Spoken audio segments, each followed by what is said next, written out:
Lecture du livre du prophète Amos. En ces jours-là, Amazias, prêtre de Béthel, dit au prophète Amos : « Toi, le voyant, va-t'en d'ici, fuis au pays de Juda. C'est là-bas que tu pourras gagner ta vie en faisant ton métier de prophète. Mais ici, à Béthel, arrête de prophétiser, car c'est un sanctuaire royal, un temple du royaume. » Amos répondit à Amazias : « Je n'étais pas prophète, ni fils de prophète. J'étais bouvier et je soignais les sycomores. Mais le Seigneur m'a saisi quand j'étais derrière le troupeau, et c'est lui qui m'a dit : « Va, tu seras prophète pour mon peuple Israël. » Béthel signifie tout simplement maison de Dieu, comme Bethléem signifie maison du pain. Maison de Dieu, c'est tout un programme. Et Béthel mérite ce nom depuis longtemps. Abraham déjà y avait campé et le Seigneur lui était apparu là. Et en souvenir, Abraham avait dressé un autel. On évoque également à Béthel le souvenir de Jacob. Celui-ci, en fuite, après avoir peu élégamment déshérité son frère Ésaü, avait reçu là néanmoins la promesse de l'assistance de Dieu. À 2 reprises, le Seigneur lui était apparu. La première fois est restée célèbre sous le nom d'échelle de Jacob. Je vous le rappelle, alors que Jacob dormait, la tête sur une pierre, il avait fait un songe. Une échelle reliait la terre au ciel et des anges montaient et descendaient. Et il avait appelé ce lieu « porte du ciel ». Et les 2 fois, le Seigneur lui avait réitéré les promesses faites à Abraham. « Je suis le Seigneur, Dieu d'Abraham ton père et Dieu d'Isaac. La terre sur laquelle tu couches, je la donnerai à toi et à ta descendance. Ta descendance sera pareille à la poussière de la terre. En toi et en ta descendance seront bénies toutes les familles de la terre. Le pays que j'ai donné à Abraham et à Isaac, je te le donne.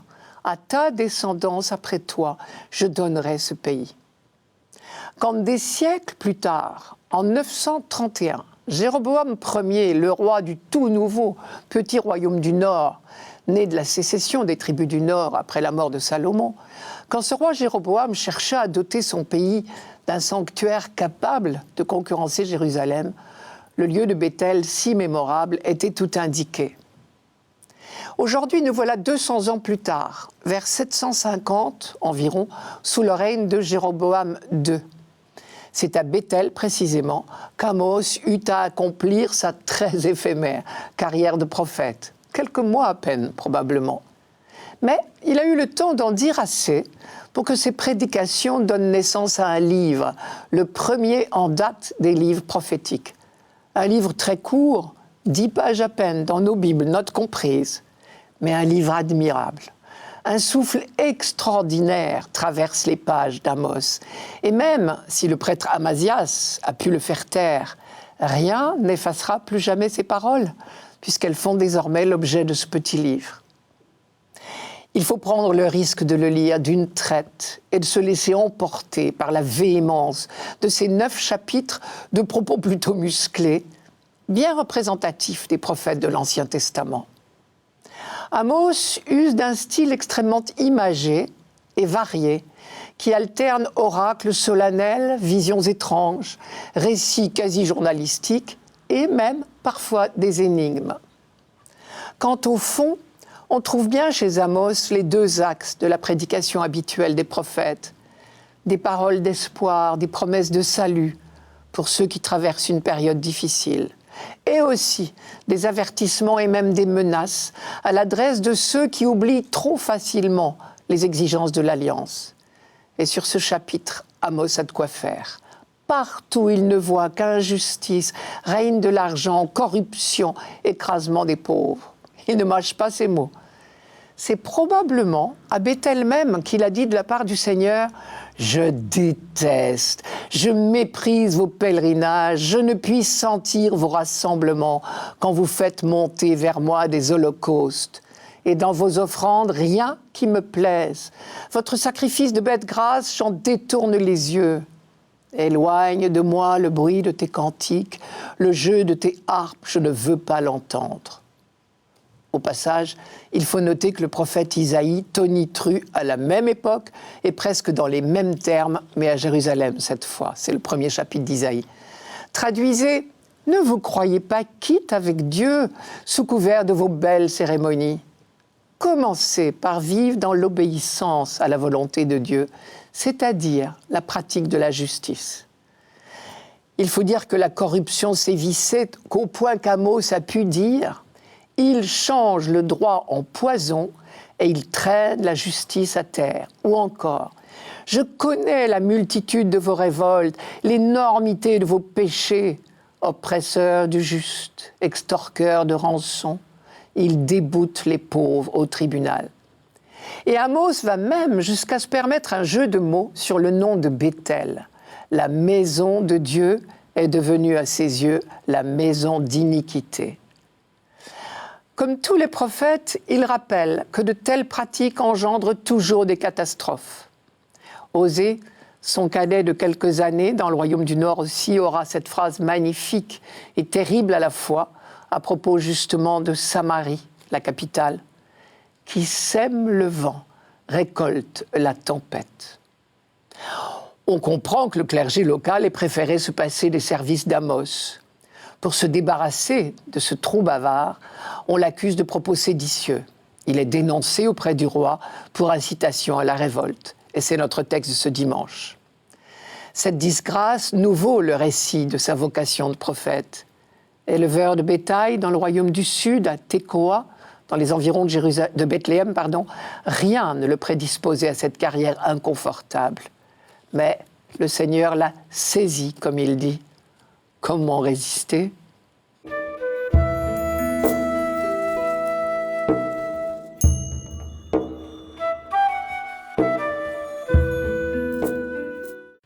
Psaume 84. J'écoute. Que dira le Seigneur Dieu ? Ce qu'il dit, c'est la paix pour son peuple et ses fidèles. Son salut est proche de ceux qui le craignent, et la gloire habitera notre terre. Amour et vérité se rencontrent, justice et paix s'embrassent. La vérité germera de la terre, et du ciel se penchera la justice. Le Seigneur donnera ses bienfaits, et notre terre donnera son fruit. La justice marchera devant lui, et ses pas traceront le chemin. Le psaume 84 a été écrit après le retour d'exil du peuple d'Israël. Ce retour tant attendu, tant espéré. Ce devait être un merveilleux recommencement. C'était le retour au pays d'abord, mais aussi le début d'une nouvelle vie. Dieu effaçait le passé, on repartait à neuf. La réalité est moins rose. D'abord, on a beau prendre de bonnes résolutions, rêver de repartir à zéro, nous en savons tous quelque chose, on se retrouve toujours à peu près pareil, et c'est très décevant. Les manquements à la loi, les infidélités à l'alliance ont recommencé inévitablement. Ensuite, il faut dire que l'exil à Babylone a duré à peu de choses près 50 ans, de 587 à 538 avant notre ère. Ce sont des hommes et des femmes valides, d'âge mûr pour la plupart, qui ont été déportés et qui ont survécu à la marche forcée entre Jérusalem et Babylone. Cela veut dire que 50 ans plus tard, au moment du retour, beaucoup d'entre eux sont morts. Ceux qui rentrent au pays sont soit des jeunes partis en 587, mais dont la mémoire du pays est lointaine, évidemment, soit des jeunes nés pendant l'exil. C'est donc une nouvelle génération, pour une bonne part, qui prend le chemin du retour. Cela ne veut pas dire qu'ils ne seraient ni très fervents, ni très croyants, ni très catéchisés. Leurs parents ont eu à cœur de leur transmettre la foi des ancêtres. Ils sont impatients de rentrer au pays tant aimé de leur père. Ils sont impatients de reconstruire le temple et de recommencer une nouvelle vie. Mais au pays, justement, ils sont, pour la plupart, des inconnus. Et évidemment, ils ne reçoivent pas l'accueil dont ils avaient rêvé. Par exemple, la reconstruction du temple se heurtera sur place à de farouches oppositions. Dans le début de ce psaume, on ressent bien ce mélange de sentiments. Je vous donne des versets qui ne font pas partie de la liturgie de ce dimanche, mais qui expliquent bien le contexte. Le retour d'exil est une chose acquise. Je cite « Tu as aimé, Seigneur, cette terre, Tu as fait revenir les déportés de Jacob. Tu as ôté le péché de ton peuple. Tu as couvert toute sa faute. Tu as mis fin à toutes tes colères. Tu es revenu de ta grande fureur. Mais pour autant, puisque les choses vont mal, on se demande si Dieu ne serait pas encore en colère. Je cite encore, « Seras-tu toujours irrité contre nous? Maintiendras-tu ta colère d'âge en âge ?» Alors on supplie, « Fais-nous voir, Seigneur, ton amour, que nous soit donné ton salut. » Et on demande la grâce de la conversion définitive. « Fais-nous revenir, Dieu, notre salut. » Toute la première partie du psaume joue sur ce verbe « revenir ». Revenir au sens de rentrer au pays après l'exil, c'est chose faite. Revenir au sens de revenir à Dieu, se convertir, c'est plus difficile. Et on sait bien que la force, l'élan de la conversion est une grâce, un don de Dieu. Une conversion qui exige un engagement du croyant. J'écoute. Que dira le Seigneur Dieu ? Écouter en langage biblique, c'est précisément l'attitude résolue du croyant, tourné vers son Dieu, prêt à obéir aux commandements, parce qu'il y reconnaît le seul chemin de bonheur tracé pour lui par son Dieu. Je cite encore, « Ce qu'il dit, c'est la paix pour son peuple et ses fidèles. » La fin de ce psaume est un chant de confiance superbe, en quelque sorte le chant de la confiance revenue. La certitude que le projet de Dieu, le projet de paix pour tous les peuples, avance irrésistiblement vers son accomplissement. La gloire, c'est-à-dire le rayonnement de la présence de Dieu, habitera notre terre. La justice marchera devant lui et ses pas traceront le chemin. Amour et vérité se rencontrent, justice et paix s'embrassent. Le psaume parle au présent, vous avez remarqué. Pourtant, il n'est pas dupe, il n'est pas dans le rêve, mais il anticipe, il entrevoit le jour qui vient, celui où après tant de combats et de douleurs inutiles et de haines imbéciles, enfin les hommes seront frères.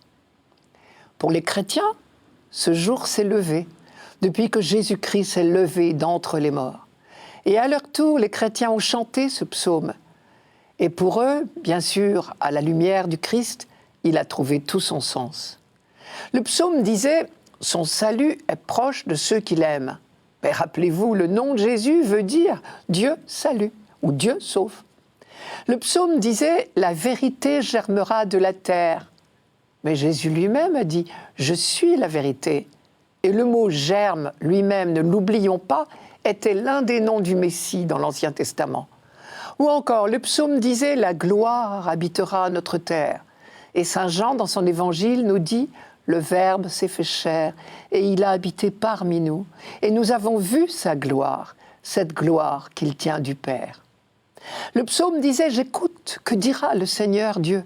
Et Jean appelle Jésus la parole, le Verbe de Dieu. Ou encore, le psaume disait « Ce que Dieu dit, c'est la paix pour son peuple. » Eh bien, rappelez-vous, lors de ses rencontres avec ses disciples après sa résurrection, la première phrase de Jésus pour eux sera « La paix soit avec vous ». Décidément, toute la Bible nous le dit. La paix, cette conquête apparemment impossible pour l'humanité, est pourtant notre avenir, à condition de ne pas oublier qu'elle est don de Dieu.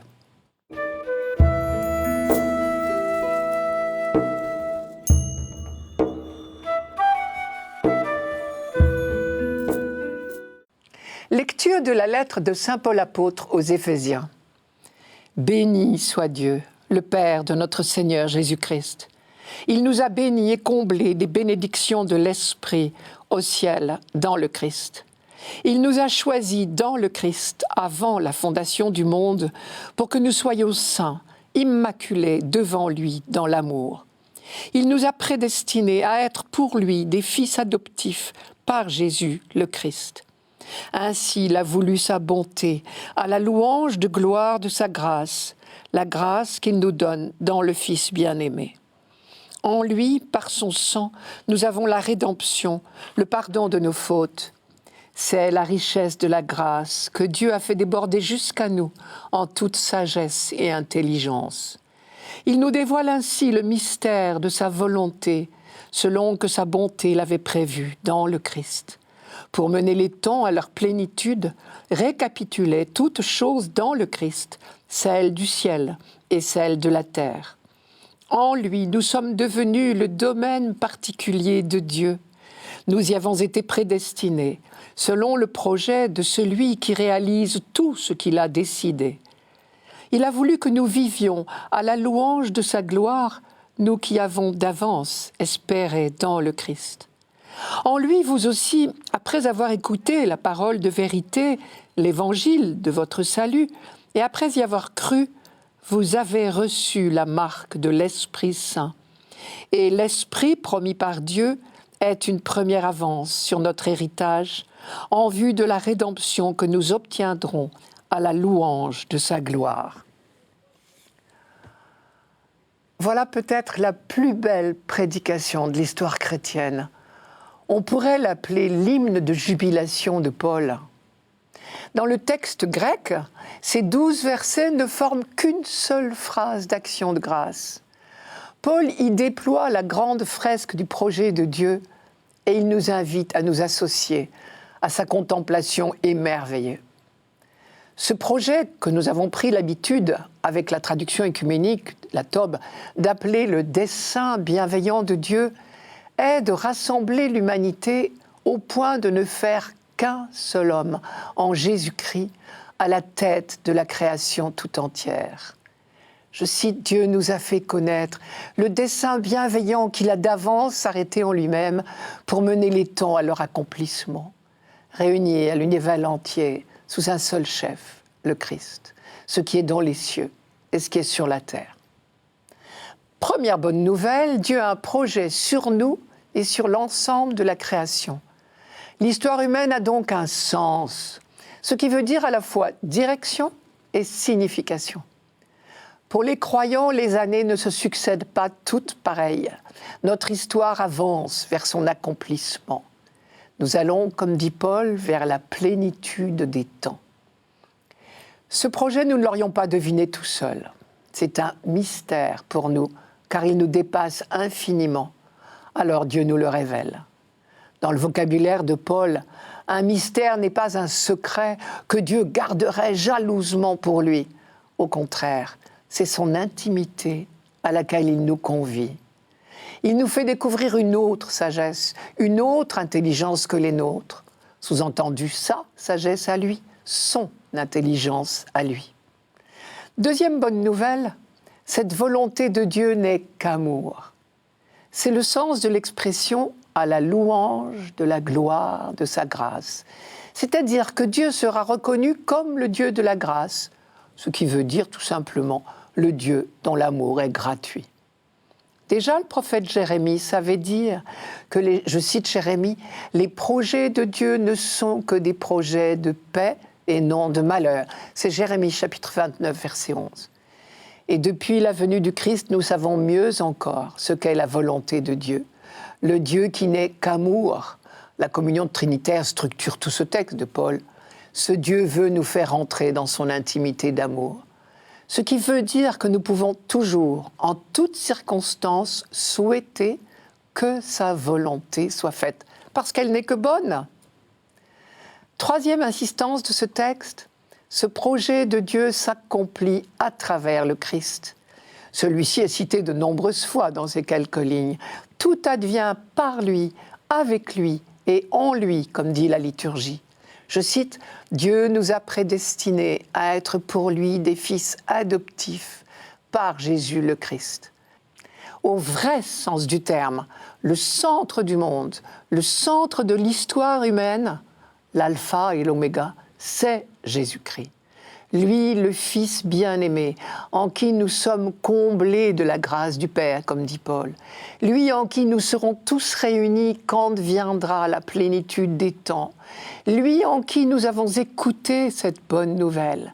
Lui par qui nous avons reçu la marque de l'Esprit Saint. De toute évidence, ce rôle prééminent du Christ était prévu de toute éternité, dès avant la fondation du monde, dit Paul. Le mystère de sa volonté, ce que Dieu prévoyait dans le Christ pour le moment où les temps seraient accomplis, c'était de saisir l'univers entier. Paul parle pourtant bien de rédemption au sens de libération. Mais le projet de la rédemption est second. Dieu a de toute éternité projeté de faire de nous ses fils. Et c'est seulement parce que nous manquons sans cesse le but que nous avons besoin d'être sauvés. Providentiellement, la liturgie de ce dimanche nous fait chanter le psaume 84, qui est une variation sur le même thème. Et c'est peut-être bien le meilleur écho à la méditation de Paul. « J'écoute, que dira le Seigneur Dieu ? Ce qu'il dit, c'est la paix pour son peuple et ses fidèles.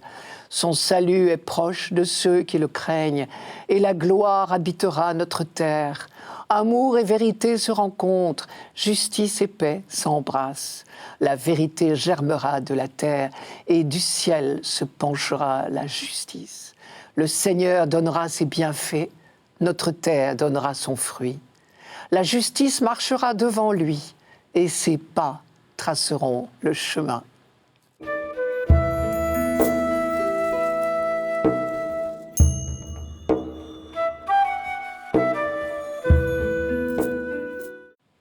Évangile de Jésus-Christ selon saint Marc. En ce temps-là, Jésus appela les 12.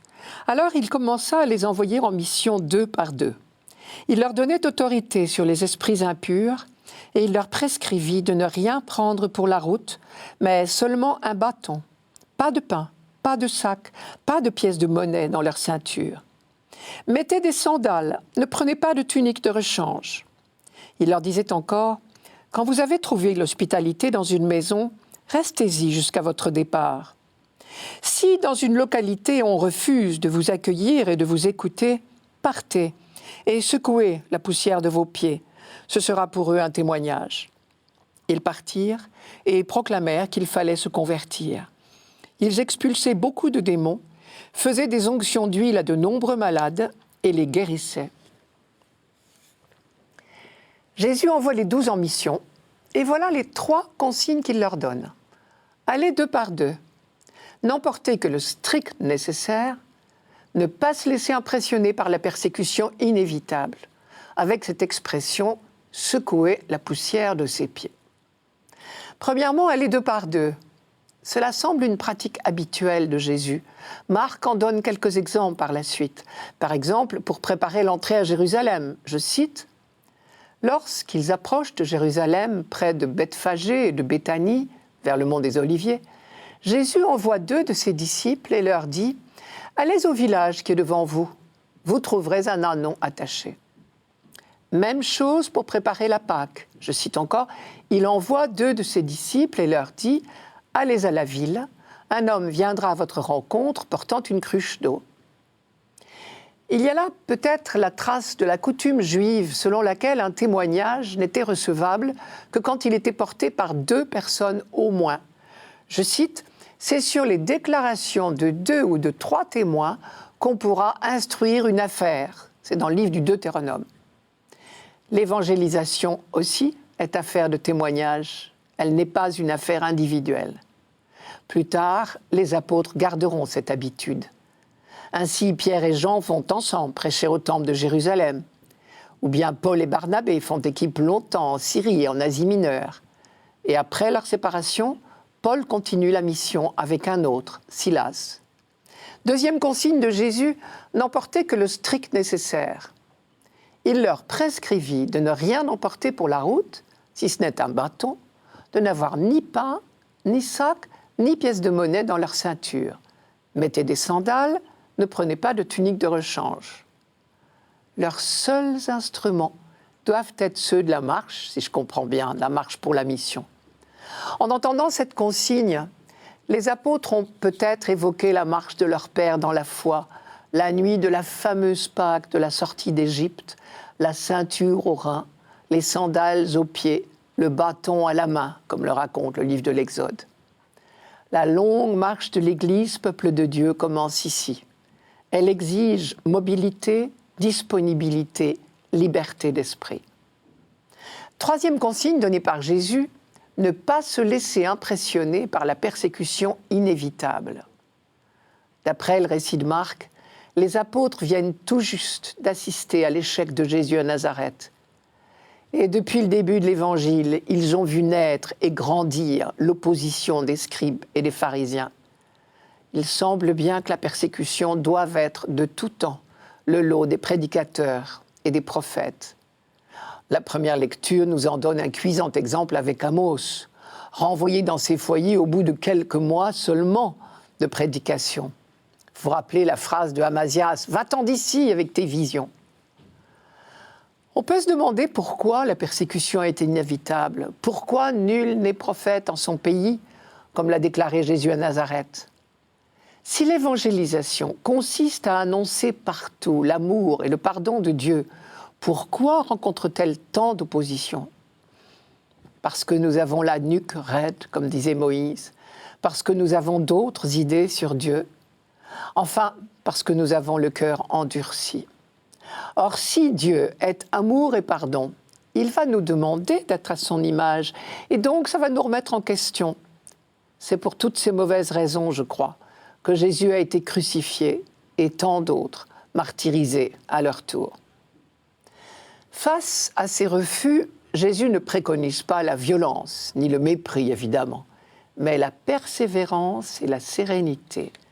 Je cite, « Si dans une localité, on refuse de vous accueillir et de vous écouter, partez en secouant la poussière de vos pieds, ce sera pour eux un témoignage. » Soit dit en passant, je vous rappelle que c'est exactement ce qu'ont fait Paul et Barnabé à Antioche de Pisidie quand les choses se sont gâtées.